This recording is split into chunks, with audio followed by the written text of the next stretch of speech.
Olá, amigos, amigas, frequentadores da Instituição Espírita Bezerra de Menezes, em Macapá. Nós fomos convidados hoje para uma análise ou uma abordagem sobre o Carnaval que se aproxima no calendário cívico, na visão espírita, à luz do Espiritismo.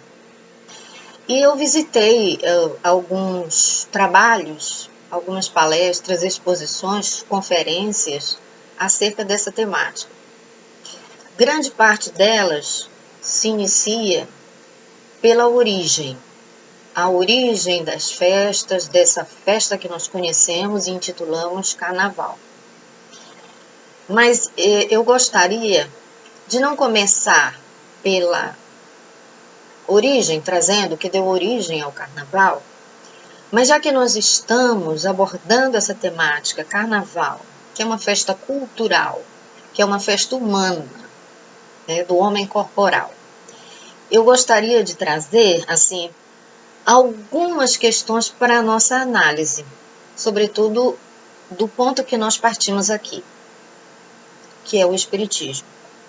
Então, eu perguntaria, e nós nos devemos perguntar, por que o Carnaval?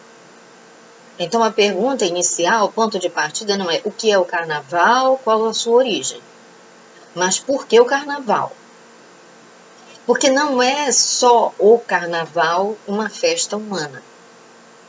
Não apenas essa festa, essa festividade está no calendário civil do homem na Terra. Nós vamos ter as festas juninas também, além de outras tantas. Mas temos também aquelas festas de final de ano. Entretanto, o Carnaval se destaca porque o nosso país, o Brasil, é conhecido como o país do Carnaval, do samba.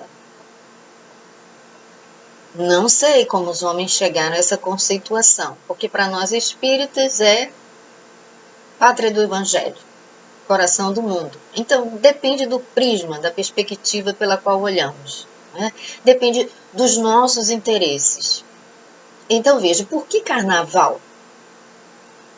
Para que o Carnaval? Qual a utilidade do Carnaval para o homem terreno e para o espírito? Né? Então, para que serve esse Carnaval? Do ponto de vista espiritual e do ponto de vista carnal. Considerando que para nós espíritos, quando viemos à Terra e recebemos um corpo, há um objetivo, há uma finalidade. Se Carnaval é folguedo, é brincadeira, é prazer, é sensação, está intimamente ligado aos prazeres e às paixões da carne, qual o benefício disso para o espírito? Então, gostaria aqui que nós refletíssemos sobre os benefícios, se existem, do ponto de vista do espírito e não do homem material. Não do ponto de vista ou na perspectiva filosófica materialista, e sim espiritualista e mais especificamente espiritista. E que consigamos perceber as consequências do Carnaval física e espiritual. Porque o Carnaval, assim como qualquer outra paixão humana, festividade, que não busque a elevação do ser, traz consequências físicas para o corpo físico e consequências espirituais para o espírito imortal. E muitas vezes, tais consequências extrapolam o âmbito desta encarnação e passam para outras e outras encarnações, dependendo do nível, da profundidade, da complexidade dos atos praticados pela pessoa durante o Carnaval.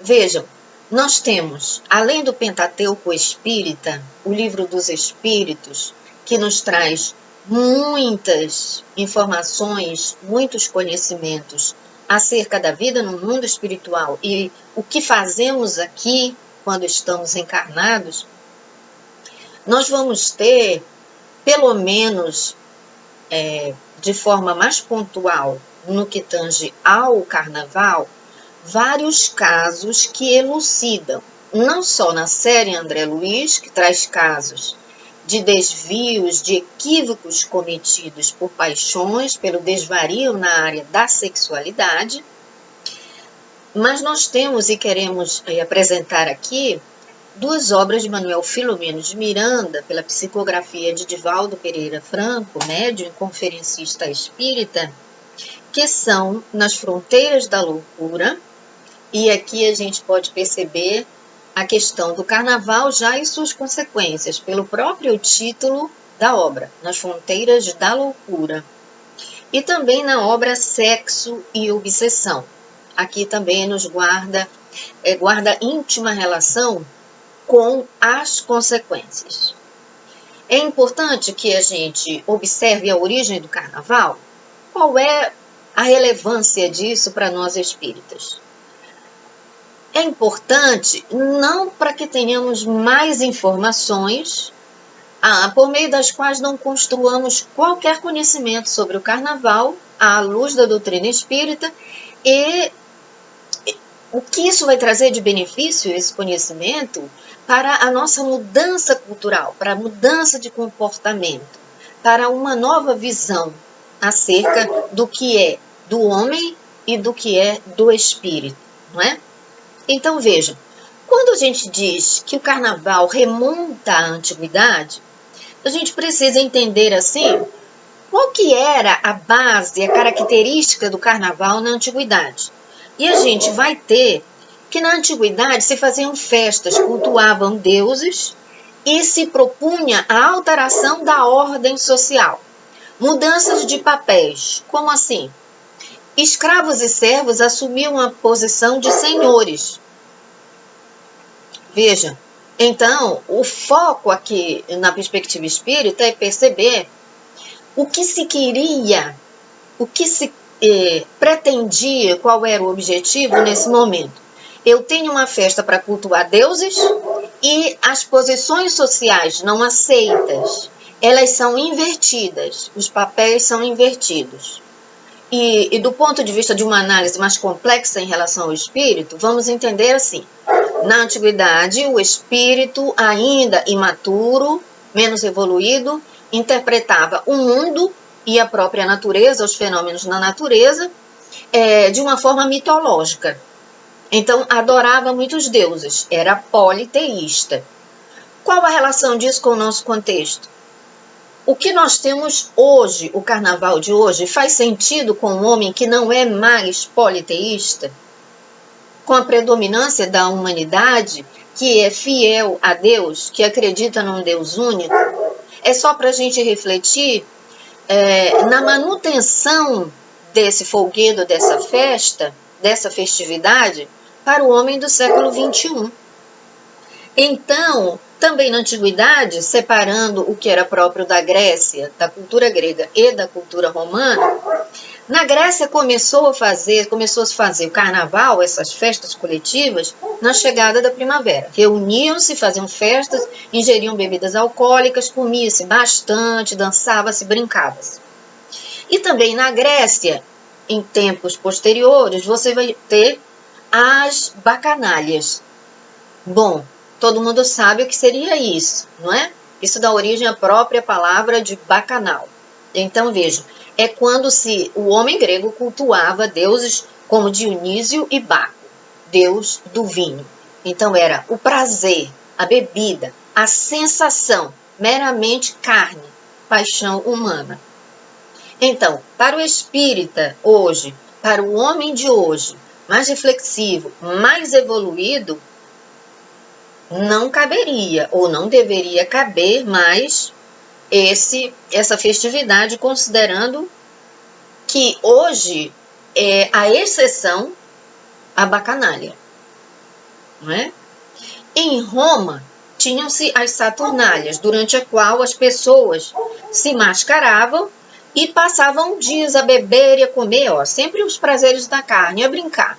O fundo era sempre o mesmo, paixão humana, brincadeira, bebida, para o quê? Para entorpecer a consciência e para trocar de papel, para trocar de personalidade. Olha aqui, usar máscara. O que significa isso? Usar a máscara numa perspectiva mais complexa do ser e da mente, né? Da própria personalidade.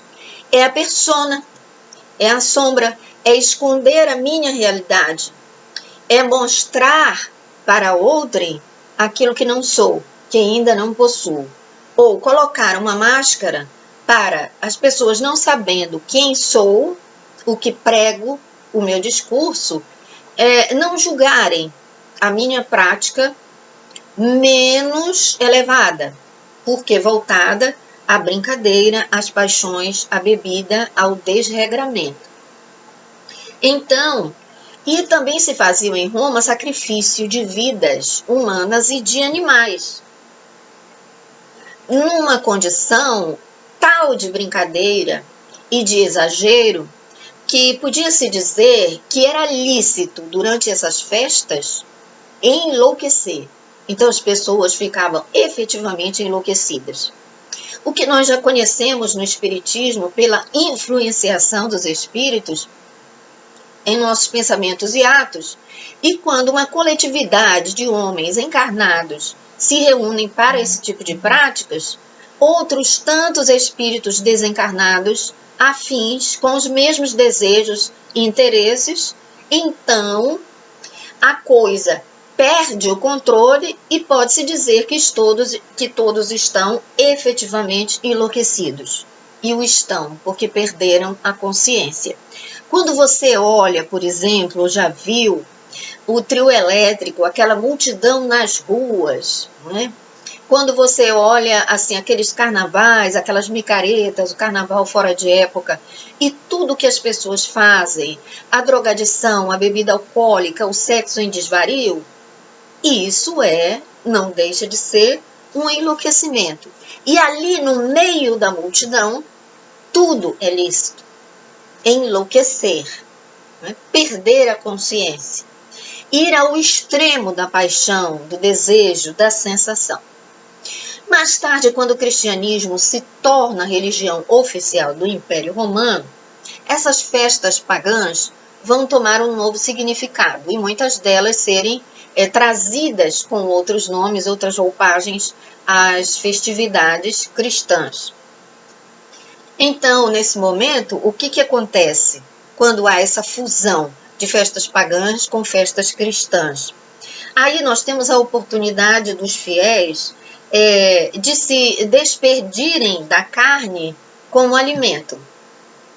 Então, a gente percebe isso claramente na própria etimologia da palavra carnaval, que vem do latim carnis levale, que significa retirar a carne, não comer carne. Ou, por outros termos, outros dizem, a carne nada vale. Olha, há aqui um grande contrassenso. Porque se a ideia do mundo maior que vem é que a carne nada vale, para não dar predominância para o homem terreno, carnal, e sim as coisas do espírito, a natureza espiritual, o homem trouxe novamente para a carne humana, para a carne do animal, para o consumo de carne, para a questão alimentar, para as coisas da terra. O foco se desvirtuou. Houve mais uma vez um desvio. E isso, dessa festividade, essa prática, antecede a quaresma. Para os católicos, os cristãos católicos, que é um período de 40 dias até a comemoração da Páscoa cristã, que é a ressurreição do Cristo. Então, nessas festas, as pessoas podiam esconder o rosto, trocar de identidade e ter maior liberdade para se divertirem. Então, elas trocam de identidade, daí o surgimento das fantasias e dos blocos de rua, em que nós vemos muitos homens vestidos de mulheres. Não é? E isso, com o passar do tempo, foi se mudando, não é? Esses conceitos. Então, no começo as pessoas jogavam farinha, atiravam coisas, águas nas outras durante essas brincadeiras. E em Veneza, havia a tradição pela nobreza da utilização de máscaras também, retomando aquela prática romana. Ou seja, esconder, mascarar a sua identidade, pois que está na hora da brincadeira, né? No momento da brincadeira, não ser reconhecido fazendo aquelas coisas, né? Portanto, havia consciência de que aquelas coisas, aquelas festividades, não seriam próprias ao espírito. E a grande ironia aqui para o homem do século XXI é assim: no carnaval eu utilizo máscara para esconder das pessoas a minha verdadeira identidade, porque eu estou fazendo coisas menos dignas, né? E não quero ser reconhecido. Né? Ou eu dou aso à persona, né, a máscara, para fazer coisas que o homem comum do dia a dia, compromissado, fiel, não gostaria de ter isso na sua bagagem, né? E a ironia, sim, hoje o homem no século XXI, por consequência de muitos crimes, de muitos erros, de equívocos nas decisões, de quantos carnavais, quantos, desde a antiguidade, nós que somos o homem de hoje, é o mesmo da antiguidade, é o mesmo grego, é o mesmo romano, não é? É o mesmo italiano lá de Veneza. Esse mesmo homem, por tanto tempo utilizando por opção a máscara para essas brincadeiras, hoje, em função de uma pandemia, de um vírus, tem que utilizar-se da máscara para sobreviver. Essa é a grande ironia. Então, falar sobre o carnaval é muitíssimo importante para nós espíritas refletirmos, não só sobre ele, mas por outras tantas festividades nas quais utilizamos máscaras, deixamos a sombra, deixamos a persona, embotar o eu superior, a consciência na qual estão inscritas as leis divinas. No Brasil, para nós brasileiros e espíritas aqui do Brasil, o carnaval vai ter início com um intrudo, né, segundo os historiadores. E ele foi trazido pelo nosso colonizador, né, o português, portanto, veio da Europa. Era uma brincadeira, como eu disse anteriormente, na qual as pessoas atiravam água, farinhas, umas nas outras. Já no século XX, essa prática foi proibida. Passou-se a usar confetes, serpentinas, já a moda parisiense, né, a moda francesa. Então, nós fomos acrescentando alegorias, adereços a essas práticas. Mas o que importa para nós na reflexão não são as alegorias, as datas, os adereços, o que se fazia, o nome da festa. Mas é que na base de tudo está o espírito, está o homem.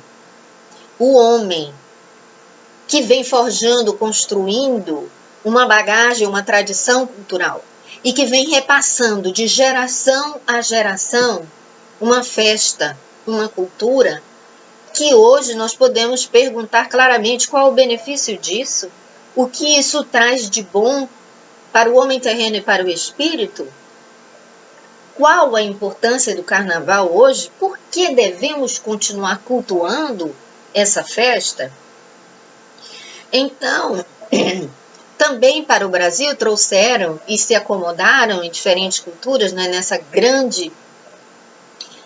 diversidade cultural que é característica do Brasil. Nós tivemos também a contribuição dos africanos, que trouxeram o batuque, né, os seus ritmos da África, que se juntaram aos folguedos portugueses, e aí trouxeram essa mistura de gêneros musicais que vão dar a origem, que estão na gênese das marchinhas de carnaval e do próprio samba, porque o nosso país é o país do samba, né? Então, vejam, são tantos estereótipos para o Brasil e nós devemos ficar com aquele trazidos por Ismael, e está na bandeira de Ismael, naquilo que foi consignado por Jesus, na própria missão de Ismael. O Brasil, coração do mundo, pátria do Evangelho. Não é Brasil do samba, não é Brasil do carnaval, não. É o Brasil do Evangelho. Por isso que nós temos que voltar para o porquê o carnaval, qual a razão de ser do carnaval? Porque nós, educadores, pais e mães, autoridades, continuamos cultuando. Alguns vão dizer, os materialistas de plantão vão dizer assim, é importante porque gera emprego, gera riqueza. Se pesarmos na balança empregos e riquezas que gera e a quantidade de sofrimento, de dor, de crimes, da obsessão, do número de abortos, de problemas inúmeros que advém do carnaval, da gravidez indesejada que gera o aborto, após o carnaval, essa balança ficaria muito desigual, muito em desequilíbrio. Então, há consequências do carnaval, elas são físicas, o adoecimento, o alcoolismo, as doenças sexualmente transmissíveis, a dependência de substâncias químicas. Tudo isso são questões, as consequências emocionais e físicas para as mulheres que acabam abortando por gravidezes indesejadas, e as consequências espirituais, que são o processo obsessivo, que naquele momento da festa dá-se uma obsessão simples, que pode evoluir para uma obsessão mais grave. Além de que, no caso do aborto, há consequências espirituais para a mulher que comete o aborto, para aquele que comete o crime. Então, dentre as obras que mencionei, como Nas Fronteiras da Loucura e Sexo e Obsessão, há casos mostrando de situações ocorridas por influenciação menos feliz durante o carnaval. Então, a gente deve pensar no ambiente, na psicosfera dos lugares onde estão as pessoas se divertindo, onde está a multidão, ali no meio daquela multidão, todo o ambiente espiritual, não é?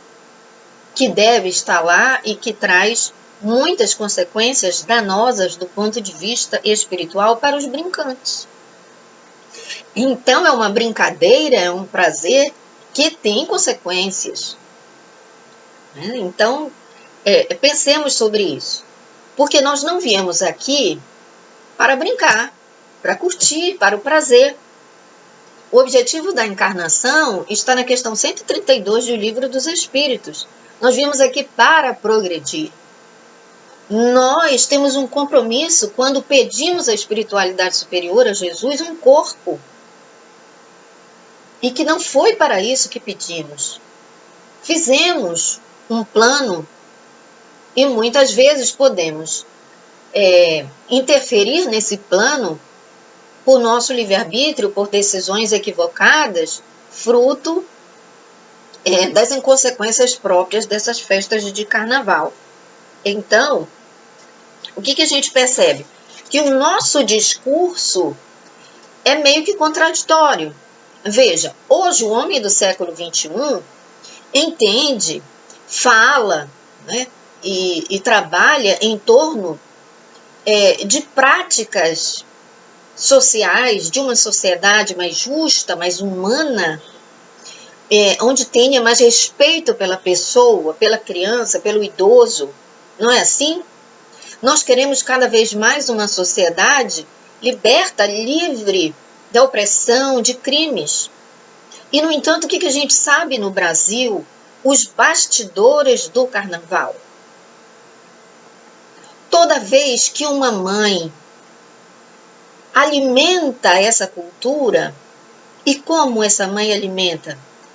Ela, consciente ou inconscientemente, vai e veste a sua filha de bailarina, de colombina, e vai levando para os clubes, faz às vezes dentro de casa mesmo festas, faz vídeos e posta nas redes sociais da filhinha. Parece aquilo muito ingênuo, sendo que isso é um processo pelo qual essa festa se perpetua, embora já não caiba mais para o homem no atual estágio evolutivo que ele está. não caiba. Mas a gente faz isso. Na escola, por exemplo, o calendário escolar ele é todo pautado no calendário civil. Então, nós também, de alguma forma, cultuamos o carnaval. A festa simples, que era do interior, a festa junina, nossa, se transformou numa festa caríssima e de dias, passa até do mês de junho. Festa junina que ocorre em julho. E a bebida alcoólica, a drogadição também está lá. E esses são estimulantes para o sexo em desalinho, para a sexualidade perturbada, atormentada, e para o plugue de processos obsessivos pertinazes. Então não cabe mais. O discurso precisa ser afinado com práticas nossas que necessitam passar por revisões. E como fazermos isso? Qual a contribuição do Centro Espírita? Por meio da evangelização. A conscientização de crianças e, no ciclo de pais, a conscientização dos pais. Levá-los a refletir sobre as consequências físicas e espirituais do carnaval. O que está por trás do carnaval? Que dinheiro patrocina o carnaval? Ou de onde sai o dinheiro que vai para o carnaval e que deixa de ir para a educação e para a saúde pública? Não é? Para as pastas sociais de maior necessidade. Tudo isso precisamos conversar e orientar sobre essas consequências. Em palestras, não só no estudo, na evangelização, mas em palestras públicas, como estamos fazendo agora. Afinar discurso a novas práticas.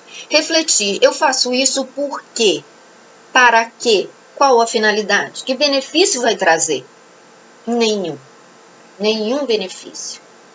E para finalizar essa nossa reflexão, nós vamos buscar o nosso guia e modelo, o nosso pastor, aquele que nós temos como resposta, que é o nosso guia, na questão 625 do Livro dos Espíritos. A quem devemos seguir? E a resposta dos Espíritos a Kardec é: vide Jesus. Qual o modelo, qual o tipo mais perfeito? Vide Jesus. E o que ele nos diz sobre o homem do mundo e o homem no mundo?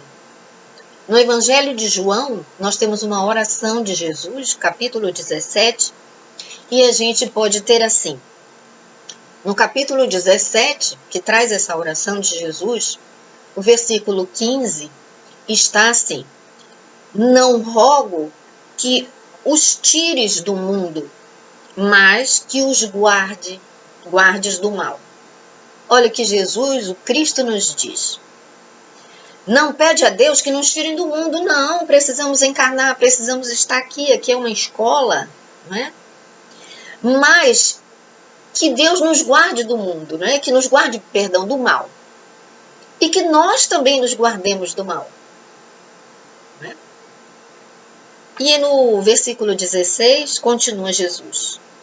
Eles, os homens, nós espíritos, não somos do mundo. Não, nós não somos desse mundo. Nós somos espíritos, a nossa pátria é espiritual. Como eu também não sou do mundo, disse Jesus. Não, ele disse isso. Meu reino não é deste mundo, eu não sou deste mundo. Nós não somos daqui. Nós passamos por aqui, estamos aqui transitoriamente.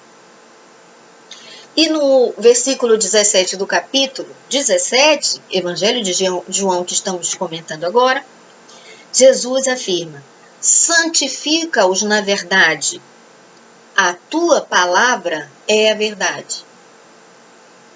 Então, Cristo está dizendo claramente que nós viemos aqui para viver com os homens no mundo. Estar no mundo, estar encarnado, vir aqui para aprender, para resgate, para provas, para expiações, para o que viermos, para o que tenhamos vindo. Mas não significa que estejamos num determinismo esquisito, pois que nós temos livre-arbítrio, liberdade para obrar, para agir, nós somos co-criadores, E nós ficamos como quase que num arrastamento, né? Ligados à matéria, à animalidade, aos prazeres da carne, vivendo como o homem do mundo. O que é isso, o homem do mundo? O homem comprometido com a matéria e tão somente a matéria. Pois que há homens que já despertaram para a realidade espiritual e que já não têm vontade, não sentem necessidade do carnaval. É tranquilo para eles essas datas. Essa data, essa festividade é para o homem do mundo. O homem compromissado com as paixões da carne, com comer, beber, dormir, procriar. O homem compromissado com a verdade, que o liberta do jugo da matéria e caminha em direção ao Cristo, que Ele é o caminho, a verdade e a vida. Esse homem compromissado com a natureza espiritual já não quer mais o carnaval, já não sente necessidade do carnaval, já não vê razão para o carnaval e se despe da máscara, se despe da fantasia, porque ele já quer ver a luz do eu superior, do Cristo que habita nele, porque aí está a sua própria verdade e a verdade que o Cristo nos veio ensinar. Então, essa é a visão espírita do carnaval que nós trazemos hoje para a reflexão de todos nós. Eu agradeço imensamente a atenção, que Jesus seja conosco em nossos centros espíritas, em nossas tarefas, em nossos lares e com toda a humanidade terrena, ajudando-nos a nos libertarmos da matéria e caminharmos em direção à luz, porque viemos à Terra, mas somos peregrinos, caminhando em direção à luz. Olá, tudo bem? Você gostou da nossa palestra? Algum ponto que lhe chamou a atenção? Comente aqui embaixo, queremos lhe ouvir.